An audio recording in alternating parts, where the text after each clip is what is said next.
Well, hey, all you wiretappers, welcome back here to the studio Gangland Wire. This is Gary Jenkins, retired Kansas City Police Intelligence Unit Sergeant, and I have an interesting guy. He has a book, of course. You know, a lot of my guys have books. Where's that book? Oh, The Last Days of Gotti. You might want to check that book out. It's very well written. I'm assure you that.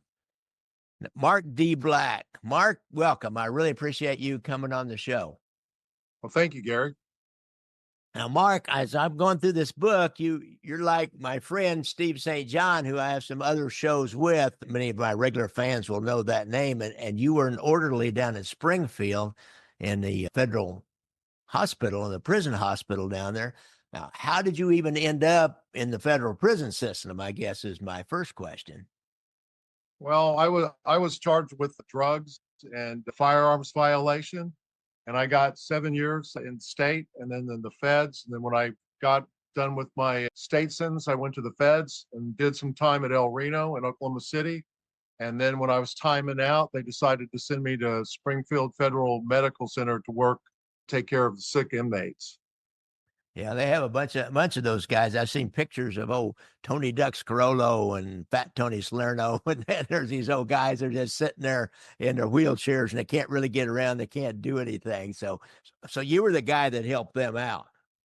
Yeah, well, Greg DePalma, that's who I knew at first, and that was what happened the first day. You know, when I was an orderly on his unit, he asked me to push him to Catholic Mass, Mm. and so I pushed him to Catholic Mass, and he asked me to push him to the back, and there was an old man sitting back there also in a wheelchair, and they talked through the whole Mass, the Catholic Mass, the whole time, and it was kind of disrespectful, but you know, everybody just let him do it.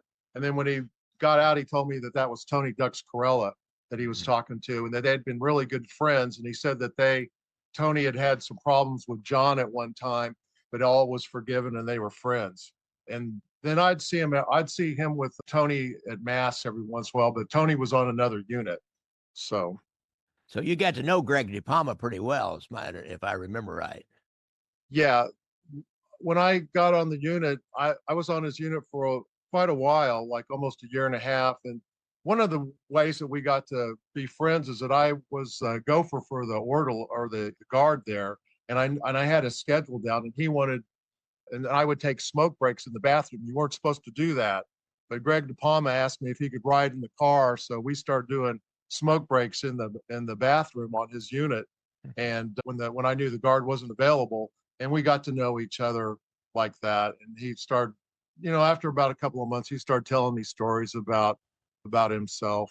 So this is a guy that is born and bred in the New York City Mafia, and he rose to a pretty high level, and he lived that life. So how did that translate inside the penitentiary system? Did he have, where he had other guys that were there that gave him a certain respect? Did you see that? If you think about the Well, one of the things, you know, when I first met Greg, you know, I was an orderly there, and he said that I could put my belongings in his room that nobody would steal them. And he was one of the guys that would leave his cigarettes laying out on his bed, which showed that like he had like a lot of respect and people kind of feared him in there. But not he didn't really, you know, I was when I first got there, I started playing chess with this guy named Curtis, and he was a pimp, and he also knew Greg from the outside. But he told me that Greg really didn't speak to anybody besides I was the first guy that he had ever really spoke to and hung around with besides his mafia friends. And so Greg, he was pretty secretive until I met him, and he didn't really talk to hardly anybody. did he brought the kind of the mafia code into the penitentiary? Could you see that in his? Absolutely. How did that Yeah. play itself out? Well, you know, one of the reasons I wrote this book was because, you know, I didn't really think about too much when I first got out. I was trying to rebuild my life. But one of the things that when I was looking up the stuff that he'd tell me, he told me that he dated Elizabeth Taylor, which I didn't believe. You know, he'd talk about his time at the Westchester Premier Theater that he ran. One time he came down the hallway waving a newspaper rag that had Frank Sinatra, you know, him, I guess Big Polly, and some of the other friends, and he was telling me that that was his baby. And then he told me that kind of stuff like that. And then one of the things when I started looking this up, I found this interview by Jack Falcone, and he was a FBI agent that had Mhm. infiltrated Greg's crew. And, he made him to look like a kind of a bumbling comical character, which just didn't sit right with me. Greg, it was kind of like, Tony Montana in the movies where he said, all I've got is my word and my balls, and I don't bust them for anybody. And that was Greg DePalma. And he lived that life fully. He was fully committed to the mafia and this thing of theirs. And he was loyal to a fault. I mean, all these guys that I hung out with, they were fully committed to this thing of theirs. That's what they called it. Did they seem to express any regret for getting all this time? No, they didn't. Actually, they saw that that was part of doing business. One of the, some of the regrets that Greg had, I heard that Sam Cagnini told me when he, like I said, I played chess in the orderlies common area, and I got to know Sam Cagnini through Greg because he wanted to play me chess.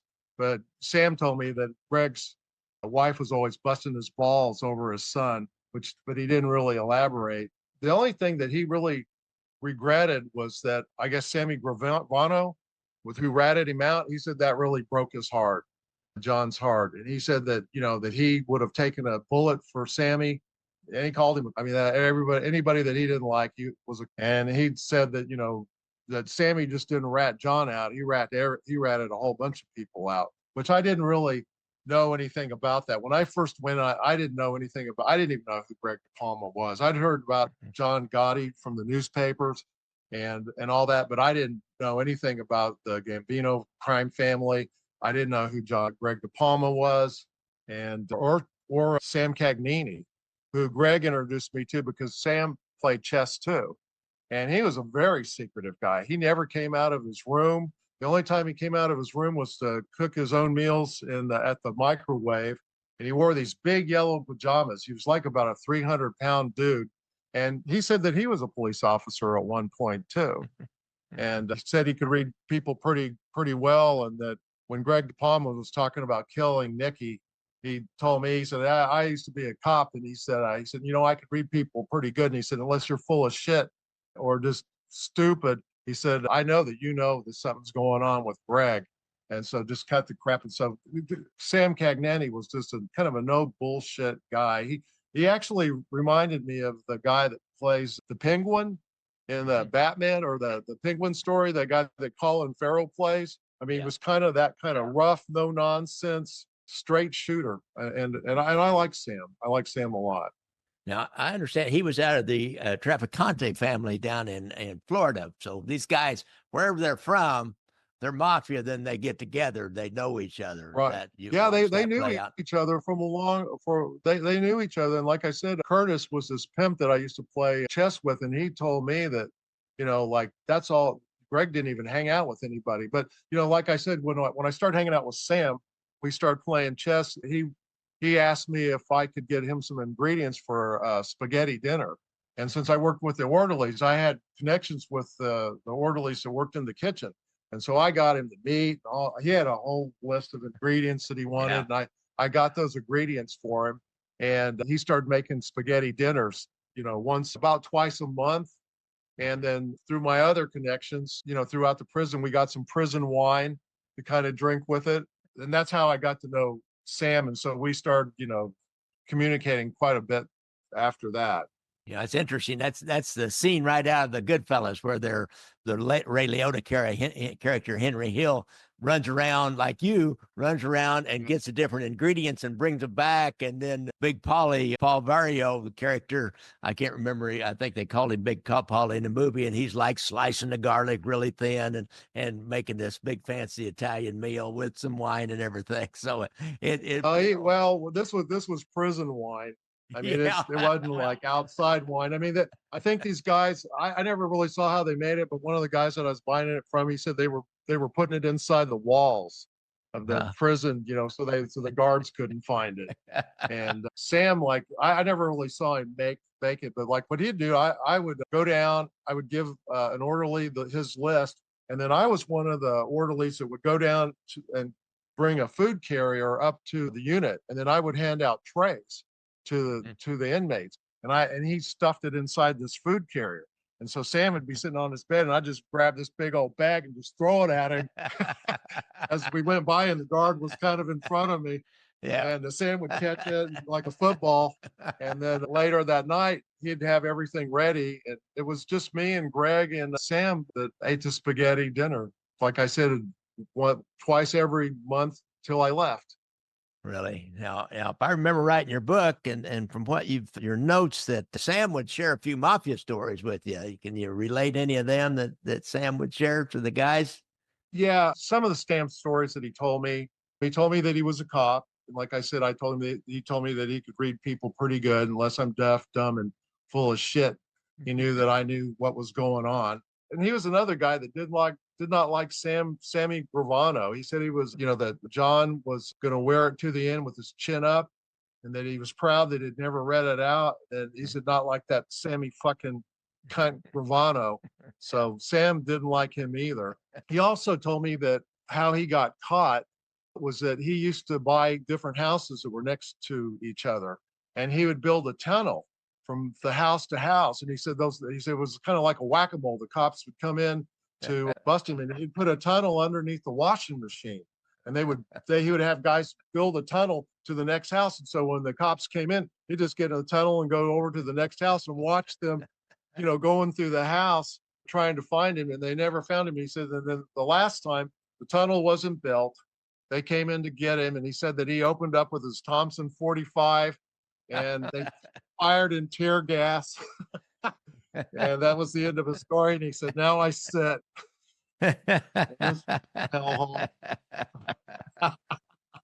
Hell, he's quite a storyteller. Yeah. What were his crimes? Could you tell what his kind of main expertise No, was? he never talked about his crimes. One time he'd always like kid me every once in a while. Like I said, he was kind of a no nonsense guy. And one time we were playing chess or something. I forgot what's happened. He asked me if I'd ever killed anybody. I was kind of shocked. I said, "No, I've never killed anybody." Yeah. And he told me about some guy, and I'm not even really sure who it was. I mean, but it was somebody that he had shot in a telephone booth. But he never really talked about his crimes or really the Trump family. He was a pretty secretive guy. I mean, and every once in a while he'd kind of let loose with a couple of stories, but I mean, nothing that I think that would hurt his family. Yeah, I can imagine. So I have to ask you this: my friend who was down there, they made jailhouse nachos. Did you ever make jailhouse nachos? Yeah, but Sam and them didn't ever eat that. They always ate Italian food. But when I first came into Springfield, they processed you through, put you in a little jail cell. And I was in this guy, his name was Rick Randall, and you were talking about Leavenworth. He told me they were moving all the military inmates out of Leavenworth throughout the system. And he was a special forces operator. He was in there he told me that he was in New York City. Some guy he was with his wife and his kid. Some guy tried to hijack him in New York City, and he took the gun away from him after the guy put it to his wife's head and just shot him, executed him out in front of the car, and he got 20 years. I guess the military frowns on that.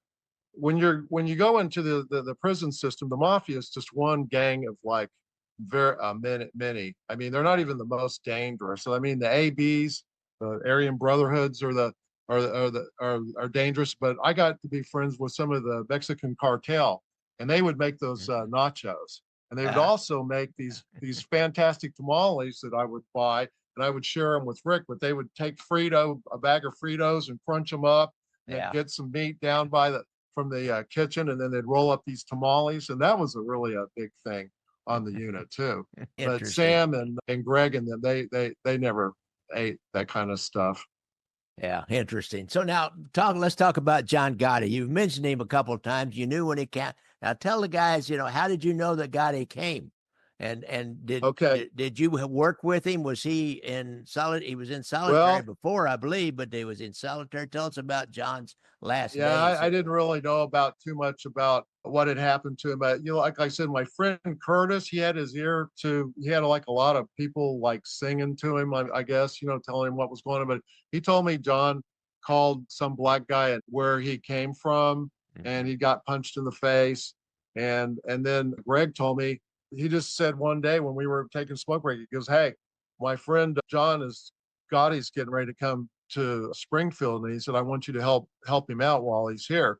And since I was an orderly, I was one of the only people that could get back into solitary confinement. But when they brought in when they brought in Gotti, I was just mopping the floors, and all of a sudden the guard said, "Everybody in the room," and all the orderlies face the wall and don't look at the prisoner that's coming in. And I'd never seen that happen before. I mean, the whole Wow. time I'd been in prison, I'd Uh-huh. never had anybody tell me to face the wall and not, just, and so all the orderlies just, face the wall. And here comes this guy. You can hear him coming off the elevator, and he was in chains.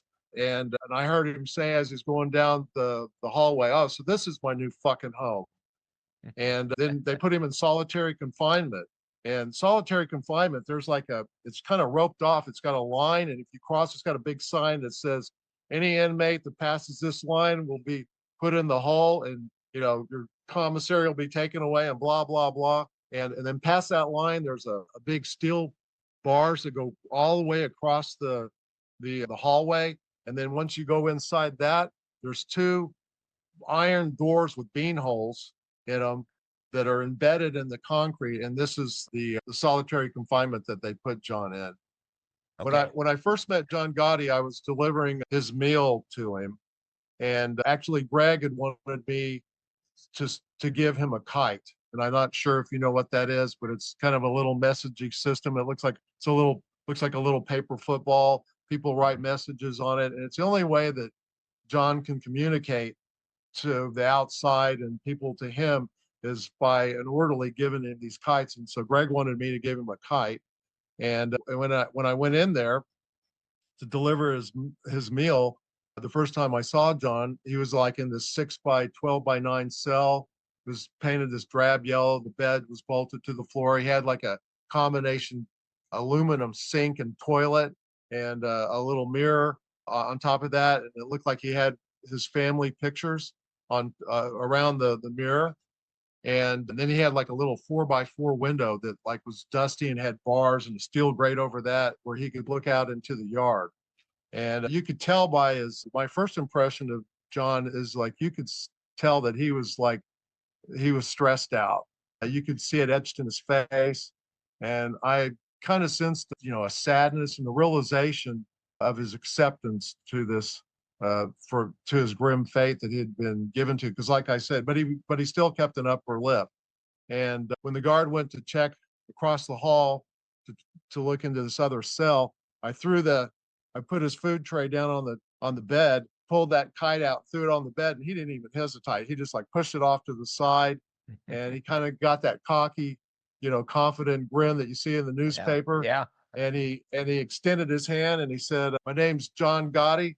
A pleasure to meet you." And I told him my name was Mark Black, and I wish we were meeting under different circumstances. And like I said, when we left, the guard said, "Hey, that was John Gotti back there." And I said, "That's what everybody keeps telling me." And the guard said, "God damn, word travels fast around here." So that was the first time I'd met him. So then did you continue to take kites to him periodically from Greg? Yeah. I don't guess you ever Yeah. opened one of those up and looked at it, did you?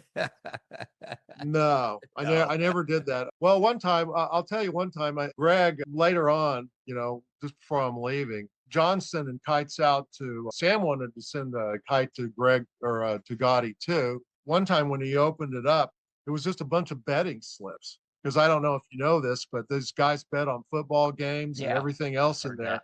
Yeah. And Greg said that Gotti would bet on a cockroach race if he could.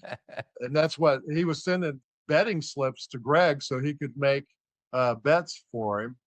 And then he sent me a couple of kites too. When I used to send the kites, but he had like a little trash can because I had to have to go in there and clean up his room, and I'd pick up the trash, and then on the bottom he'd leave kites to Greg and then to me, and he just told me he really appreciated what I was doing for him. He actually told me, he said when I got out he was going to take care of me, but I didn't accept the phone number that Greg was going to give me when I left because I just wanted to go home at that point. Yeah. And these guys were too hot. Even Sammy said that guy is hotter than a Thompson 40, machine gun. He said, "You just need to just put all this behind you and go home. And and this guy named Jose Reyes, who was trying to get John Jr. to do this meet his hitman. Sam told me, he said, unless you're willing to cross certain lines that he said, no, he told me, he said, Jose is willing to cross certain lines that you're not even capable of. Yeah. So you just need to go home now. But like I said, we're kind of skipping around a little bit. So you mentioned John Jr. Remember when John Jr. came down to visit his dad? Yeah. Yeah, I do. I was getting ready to go visit my own parents. And just before I did, I was on the unit handing out meals. And I handed the meal to John, and he was already dressed up. And when you go out to meet your visitors, you get your best khakis on and you have someone press them. John said that his son was coming down from New York to see him. He really loved his son. I mean, he thought his son was just the whole world. He said that he even told me one time that his son was the only person that understood this thing of theirs. And I said, well, I'm getting ready to go see my parents today. And he said, well, tell them John Gotti said hi. So we're sitting out there in the visiting room, and I told my dad John Gotti said hi, and my mom, and he starts talking about Mafia movies and stuff, and The Godfather, and, Yeah. and all of a sudden, I see John Jr. come in. He was like, he had all the confidence in the world. He looked like a mafia guy. He was all dressed in black. He had like a little gold chain on. Yeah. He looked like somebody that would give you keep his word or give you a fist, whichever one, was needed at that particular time. Man. And John, he couldn't come out to the where everybody else would, the main visiting room. He could, and in the main visiting room, you can actually sit with your people and like give them a hug when you first see them. And John didn't get that. He had to see, John Jr. had to see him behind a glass. I found out later, and they had to talk through a glass. John Jr. came out about 15 minutes or later. He was completely broken. I mean, he was holding his hand up, trying to, shield anybody from seeing him crying. And I mean, yeah, it just devastated him just to see his father like that. So you had, let's talk about, you mentioned a guy named Jose. There was a lot of drama that was around this guy. We'll kind of go back to where you were. And there's a lot more, guys. There's a lot more about Gotti and everything. We can't give away everything out of his book. But there's a lot more about his relationship with John Gotti in there. But let's talk about this Jose, and there's a power play and this Curtis dude. Tell us about that. That was that got a little bit dangerous. It sounded to me like a little bit tense. No, it was very dangerous. And then, like I said, there was a cut. Curtis was feeding me information about this guy, and also he got into a beef with Rick Randall's, one of his friends. The orderlies that I worked with was one guy was a guy named Slim, and he was a gangbanger, and he knew Stoop Dog. Another guy was a guy called the Crazy Cajun, and he was another military inmate. I was playing a game, a chess with Curtis. This guy just rolls up in a wheelchair, and he's got his hair slicked back. His khakis were pressed. I mean, usually, like I said, nobody even does that until they go out on a visit. He had his fingers manicure. You could tell that somebody was taking care of this guy, and he just demanded a chess game. And he just said, he goes, I'm next. He goes, I want a chess game. And Curtis, who I'd never seen, any fear in his face at all, I got really, really scared. And he just stood up, turned over his queen, and walked off the unit. This guy said his name was Jay at first. He introduced himself as Jay. I beat him in chess, and I could tell that he was like a very sore loser.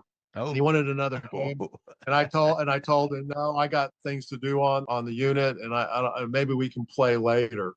Yeah, he was a cartel guy, right? Who was he? Why was he so important? No, well, Curtis told me. No, I really didn't know. I like I said, I didn't know any of these figures at all, except what I found out in prison. Later on, Curtis told me that he used to work for a guy named Chocolate in New York.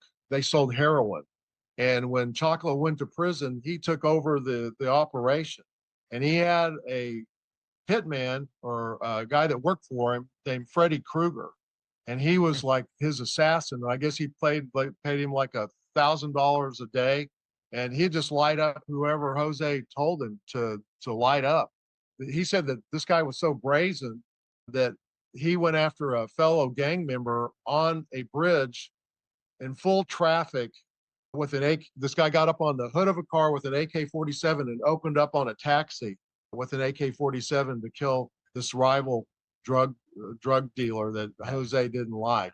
And then he told me that his real name was Jose Reyes, and that he was, and then he was bringing about $240,000 a day. He started selling cocaine, and he said that he was killing so many people that Curtis told me he killed one of his friends and killed two of his girls that was working for him. Curtis told me that he thought that Greg knew Jose from the outside because he was buying cocaine from him. And I'm not really sure if this is how you mentioned the guy's name, but he said that, well, when Gotti was under Della Croce, Della Croce. is that his name, Della Croce? Right, Della Croce. Well, he said that when he was underneath him, he thought that he was buying cocaine from Jose, and they were selling it. And then he said that once Della Croce died, they actually passed Della Croce over for Big Paulie. Nobody liked Big Paulie because they said he didn't pay his dues or something like that. Greg had told me one time that when they decided to go after Big Paulie, that everybody got on board and nobody looked back. This guy right here, this Jose Reyes, Curtis told me that he was in there for 7 murders, and that was just the tip of the iceberg. And he was doing 2 life sentences, and he had like this. He was always wheeling around trying to get close to Greg, and he was always reading books like Machiavelli. He's always like had a Sun Tzu, The Art of War. He's always reading that. He started trying to get around Greg all the time, but Greg wouldn't have anything to do with it. And then one day, and I'll just go ahead and get into this, but one day where Curtis came and got me, he said, "Hey, DePalma's on the warpath." He said, "Look out." And so I'm standing in there and I looked in Greg's room, and he's like cussing to himself. And I said, Hey, Greg, I'm getting ready to take a smoke. You want to go? And he just kind of waved me on. And when he came in there, he started talking about this guy named Nikki. How dare him not pay him his money? And who the fuck does he think he is? If he thinks he can rip me off while I'm in prison, that will show him a thing or two. I mean, one thing about Greg, and even Sam said that was one of his big faults. He had a big mouth. Later on, after we got through smoking a cigarette, I had left my lighter in there. And I went back to get it, and Jose was sitting in there, and he wanted to always know about Greg. He couldn't understand why Greg and Sam were hanging out with me and not him. And all of a sudden, you could hear Greg down the hallway on the phone, and he was going, "You motherfucking son of a bitch!" He said, "I'm the one who made you. You can't do this." He said, "You're going to pay me my money or I'll have you fucking whacked." And I mean, and all of a sudden Jose wheeled around and said, "Oh man, I got to see this." And I walked down there too. And Greg is just like, I mean, just out of control. I mean, cussing at this Nikki guy and telling him that, he's going to have him whacked. And, that if you think I'm in prison and you're not going to pay me my money and blah, blah, blah. And even the guard came out. He was so loud that the guard came out and said, "Hey, DePalma," he said, "you're going to have a heart attack." He said, "You do know these phones are tapped, right?" And then he wheeled, and he just kind of looked at him and just fumed off down, just slammed the phone down and fumed off down the hallway to his room. There's Jose Reyes, sitting there looking at him. This guy, he didn't know a lot of the people who he was talking about, and I didn't know if I was talking to him. I was just interviewing him. So I go back and check after we get done with the interview, and I find out that Greg DePalma did want a Bronx car dealer whacked named Nicky LaSorsa because, first of all, LaSorsa was collecting $2,500 a week from somebody else, and then he was supposed to pay it to DePalma, and he quit paying it. In the meantime, Greg DePalma's son, Craig DePalma, had testified about Mikey Scars DeLeonardo in the Atlanta Gold Club racketeering case. And so people were like, they were like distancing themselves from the DePalmas. And so they're going to get Junior Gotti. They're going to try to rope Junior Gotti into this deal later on down at the prison. It's a heck of a story, so keep listening. And this Jose Reyes, I couldn't find any pictures of him or the guy, his hitman. They call him Freddy Krueger. His name was Francisco Medina. They caught a bunch of cases of really bad people. But Jose Reyes is going to get involved in this thing, and then Reyes is going to turn around and rat him out. So this is one heck of a story. Thanks, guys. Just keep listening. I was just fascinated by this guy's story because he's like this guy that, Joe Blow, that just is pulled into this world and he doesn't even know any of these people, and he transitioned it somehow. I don't know how, and he got out alive. And and if you keep listening, you'll find out that he became really important to John Gotti by the end. When I went down to play Sam a game of chess, I was walking down the hallway and I heard Greg yell out, "I want that dead. You hear me?" And then in this calm voice, Jose saying, "Listen, I'm down for this, but you guys need to get John Jr. involved to meet my guy to have Nikki guy assassinated." He said, if John Jr. can't meet my guy, I don't think I can get this to happen. And Greg said, "Well, I think I can get that to happen, and that won't be a problem." And then, and Greg was just saying, "Who the fuck does he think he is?" And then he said, and then Sam came up and he said, "Are you sure your guys can take care of this Nikki guy?" And okay, I remember he said, "Gentlemen, I think my record speaks itself." From that day on, he said, "As a personal favor to you, Mr. DePalma," he said, I'll make sure my guy torched Nikki before we blow off his low life wig." And Greg DePalma actually said, "No torture. We've got rules." And he said, "You That's can kill crazy. him, but you can't." He said, "Yeah." He goes, "No torture. Nikki may owe me money, but he's not a fucking rat like Gravano." He said, "We do have rules." I was just looking that up. That's probably Nicky LaSorsa, who Greg did Yeah. make. And one of the things, he had gotten DePalma's table at Rayo's, a really nice restaurant in East Harlem. Hmm. And it said that when DePalma heard his regular table had been violated, he was recorded on a prison telephone saying, "I hope it ain't Nicky. I'm going to stomp him. When I left, he was so jealous of me and everything I did. He was a nobody, and I brought him around. I gave him his name. So I bet that's who it was." And he ends up getting Yeah, that's charged in a murder plot against LaSorsa in the end. oh yeah. Jose told Greg, he said, "You don't torture him, you can kill him, but you can't torture him." He said, "We've got rules." And he goes, "Well, suit yourself." He goes, "But I'd sure like to be there when he gets whacked." And Sam laughed and he goes, "They all look the same. They just walked in after you caught them fucking their wife." And he said, "With their best friend." And he said, "Believe me, I've had the privilege of seeing both." So that was Sam's thing on that. But Man, that's cold. That is cold. That was a lot of drama you were a party to, or a witness to, wasn't it, man? Whatever happened with Reyes, Jose Reyes? oh, Did you just, when you oh left, yeah, was he so still there? yeah, he was still there when I left. Him and Greg had become like really good friends. And actually, Greg kind of like started distancing himself from me, became pretty buddy with Jose Reyes, because there's like this scene that I'll go ahead and tell you. I don't know if you can use it or not, but Greg and him became really buddy. And just before I left, I sent a kite to John Gotti and I told him that I did not trust Jose Reyes. And because I had heard he wanted John Jr. to be involved with this. And I told John about it in a kite, and he told me that he wanted all the information that I had on this guy. I will say this. John told me, that he needed me to be his eyes and ears on the unit, that he thought that they were going to fuck him over and his son one last time.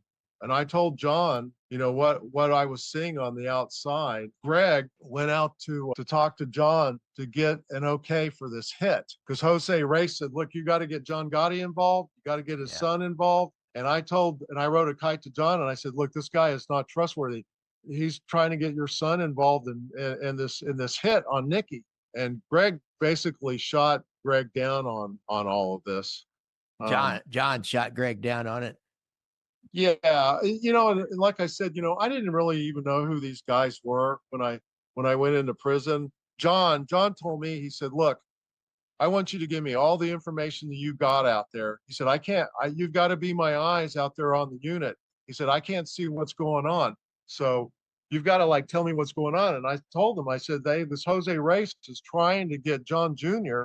to meet with one of Jose Reyes' friends on the outside to hit Nikki. And he wants John Jr. involved. And I said, "I don't trust him." This is what I put him in a little kite. And I even asked Greg one time, because I didn't know. I said, "Who's in charge here, you or John?"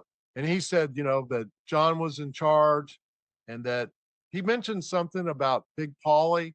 And he said that once John made his decision to move on Big Polly, that everybody had thrown on John's side. And he said he'd never looked back. And he said, John's got the last word. He went up to Greg's window. See, here's another thing too. The only way that Greg could talk to John Gotti was there's like outside, there's a running track and some tables, picnic tables that you can sit on out there. And then where John Gotti was, it's called the Hole. And those units kind of like jut out into that area. And so Greg DePalma could go underneath John's window and talk to him. And he was trying to get John to okay a hit on this Nikki character. So did John finally act on your warning, I guess, if I should say, call it that, and not order Greg to not allow his son to get involved with this? I will go ahead and say this too, and I don't know how much you're going to like, I'll let you go ahead and cut it out. But one of the things that he was using, Greg got mad about, was that he was going to use this hit on Nikki to also kind of move against the Albanians, who I guess were sitting at John's table at some restaurant or something like that. He was going to try to talk John into, if we could Jose to whack Nikki, that we can start moving on these Albanians after this. Greg was really pissed off because he thought John was just letting all these people walk all over them. And he told Greg that he wasn't going to let this meet with any of Jose's friends. And that Curtis was telling me that, like, the feds will, work with the scum of the earth in order to take these guys down. This guy has these 4 or 5 life sentences. He's looking at, life, no doubt about it. But he obviously has a lot of money hidden away on the outside.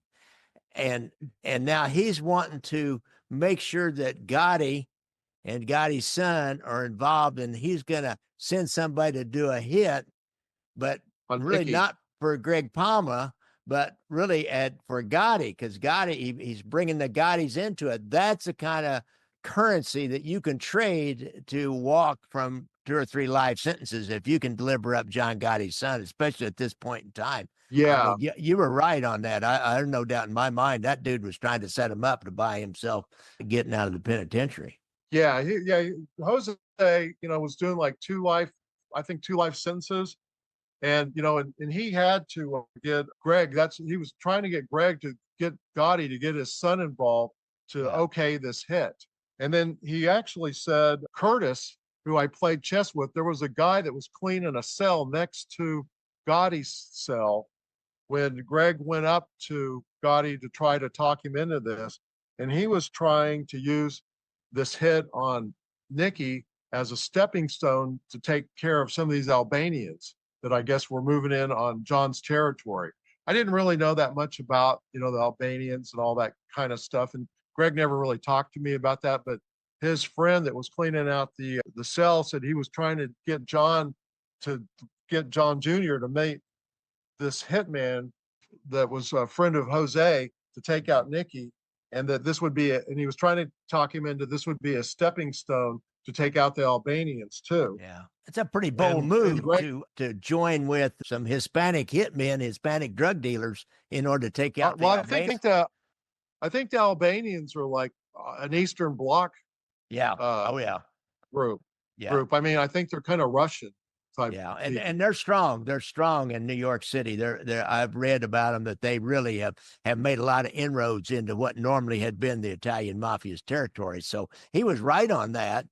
But it's just such I think it's very dangerous to try to think you can move in with some Hispanic drug dealers to do something like this. I think it was ill-advised at the best. I think Gotti was correct in not getting his son involved in that.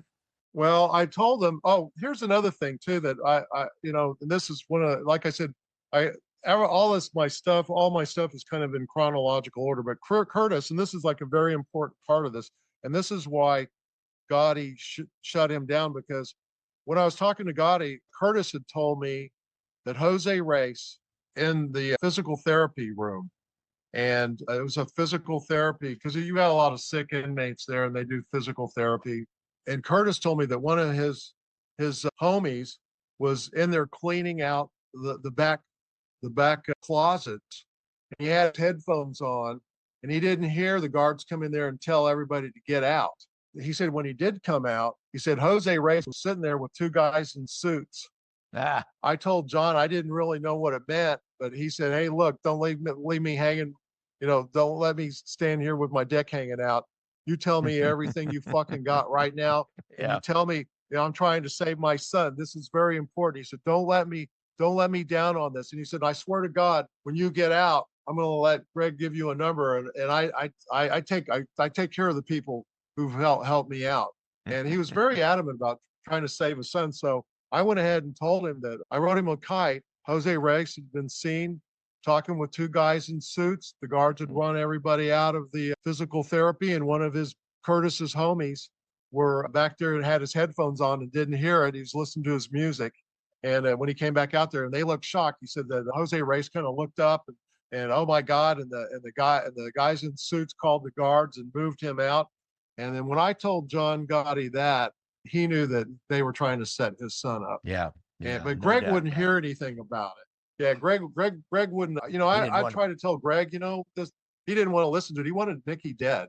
I mean, he was so adamant about killing this guy that he wasn't. He was beyond reason. So in the end, Greg ends up kind of mad at you. Yeah, like I said, when I sent John that last kite, I can actually tell you what I wrote to him. I wrote a kite to John and I detailed everything that I observed. Jose was mad for John pulling the plug on John Jr., the mysterious men that were seen with Jose and physical therapy. And anyway, Jose's hostility was just kept on amping up on me every day. He was trying to like run me out of the scene with Greg and Sam. But Gotti, when I gave him that kite to tell him that Jose had been seen with these guys in suits and physical therapy, before I left his room, he said, "Mark, I know you're leaving in a couple of days, but I feel I'm running out of time." I cut him off and I pointed to the trash can. I said, "There's a kite in there. You need to read it." And once he read that, he gestured before he read it, before I left, he looked up on the mirror and there was a picture of John Jr. up on that mirror with all his family around the mirror I was telling about. And he said, "That boy's my heart." He said he's one of the only kids who ever really understood what this life was about and what it meant to me. And I'm starting to think these might be use that love to stab me in the back. And I looked at the waste paper basket one more time and I said, "Hey, there's the kite in there. You need to read that." And then I went and then I picked up his tray, cleaned up his room a little bit, picked up his trash and all that. Greg shot him down. Gotti shot him down when Greg went and talked to him, like I was telling you about a while ago. And Greg even said, all this personal feelings aside, I just want you to know Nikki's not the only one spitting in my face. He's spitting in everybody's face. He's making us look weak. And he explained all this, but I would always ask him, "So who's in charge, you or John? Where's our loyalty lie?" And I told him about Curtis telling me that his friend saw Nikki with these two, or Jose Reyes with these two guys in suits. And Greg just cut me off and he goes, "What the fuck are you talking about? May and Mike." I go, this might be a setup. He goes, "If I flinched every time those words were mentioned, I'd never get anything done." And he said, "That can't be true about Jose. He wouldn't even listen to any reason. He wanted Nikki dead." And he said, "I don't want to hear another word about it. You understand me?"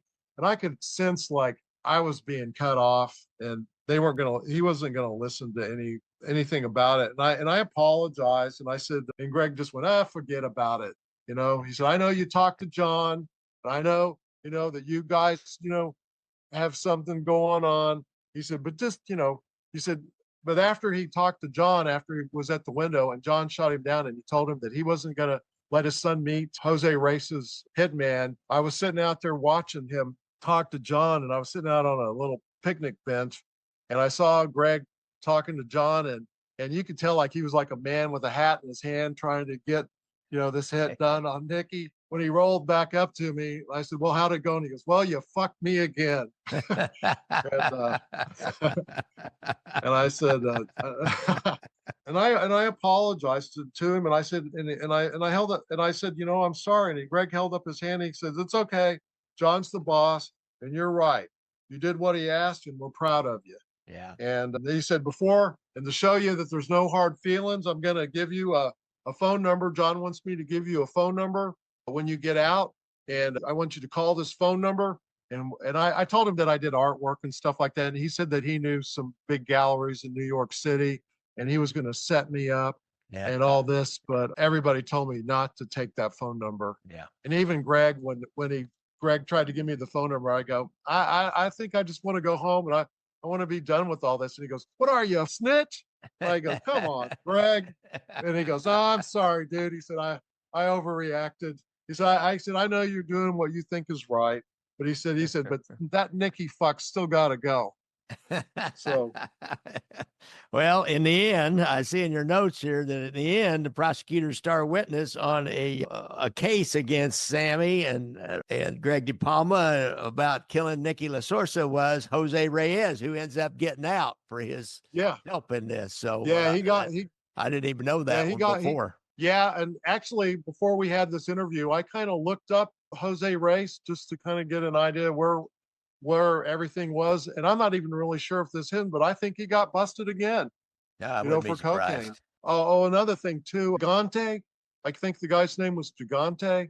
Yeah. But Sammy told me that they had told Jose Reyes that Gigante was going to set him up with some stuff when he got out, like a house and some money and all this stuff. And to come to find out, Gigante had been dead for years. And so,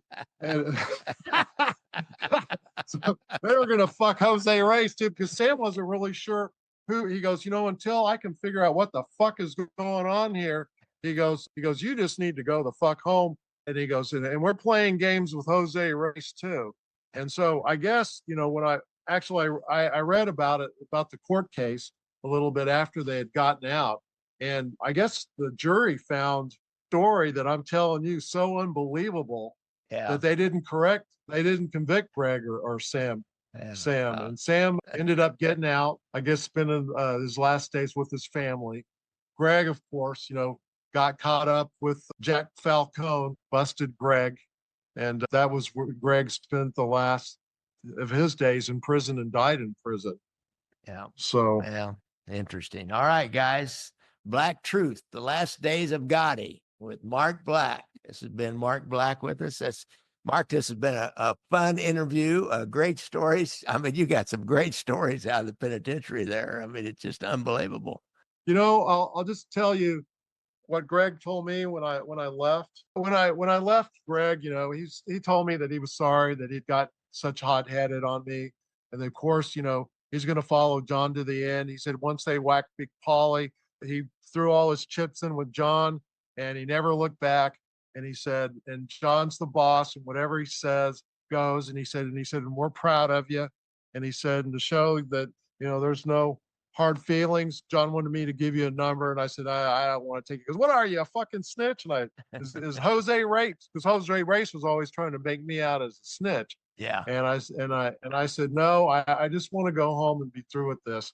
And his parting words was stay out of places like these, which he didn't take his own advice. All right, Mark, I really appreciate you coming on the show. Guys, be sure and get this book. It's a really interesting insider's look at what that life is like for mobsters in the penitentiary. I mean, and you could see their little shenanigans and their games continue on, whether they're in or out. It doesn't really make matter. any difference. Didn't make any difference. Make any difference. And it's talking about, deception, betrayal, demanding trust of people, but yet, it's okay if you betray somebody here as long as it's for me. And it's just a crazy, crazy life, isn't it, Mark? Yeah. One of the things that Curtis told me, he said the guy that and Curtis knew Gotti or Greg DePalma outside. And I'll just go ahead and tell you a little story about that before we go. I asked Greg about Curtis and he said, yeah. He said, I bought a $10,000 mink coat off one of his friends, one of his crackhead buddies for $50. He goes, where in the hell can you get a deal like that in New York City? He said, I gave it to my wife and boy, was she happy. But yeah, it was all about the life, but I really like Greg. I mean, Greg was like a really good guy and I really respected him. When you're in prison, there's a lot of guys who will rat you out in a second to get their freedom. That was Jose Reyes that was doing that. These guys, Sammy, and Tony Corella, and Gotti and Greg DePalma, they never snitched out on any of their friends, not intentionally. I mean, Greg had a big mouth, and that's kind of what got him in trouble. And then he had a big ego. And like I said, he said, I want that motherfucker dead. Do you hear me? I want him dead. And that kind of like pushed him over the edge in order to let his guard down. But I'll tell you that Greg had a big mouth. I mean, he just did. And he'd tell me stories about him hanging out with Sinatra and Dean Martin. And he had quite a life. He had quite the colorful life out there. And he was a good guy, and I respected him. And I looked at him as a friend. Well, guys, that was a great show, wasn't it? Don't forget, I like to ride motorcycles, so watch out for motorcycles when you're out there on the street. Even though it's starting to get winter, I'm not riding it so much now.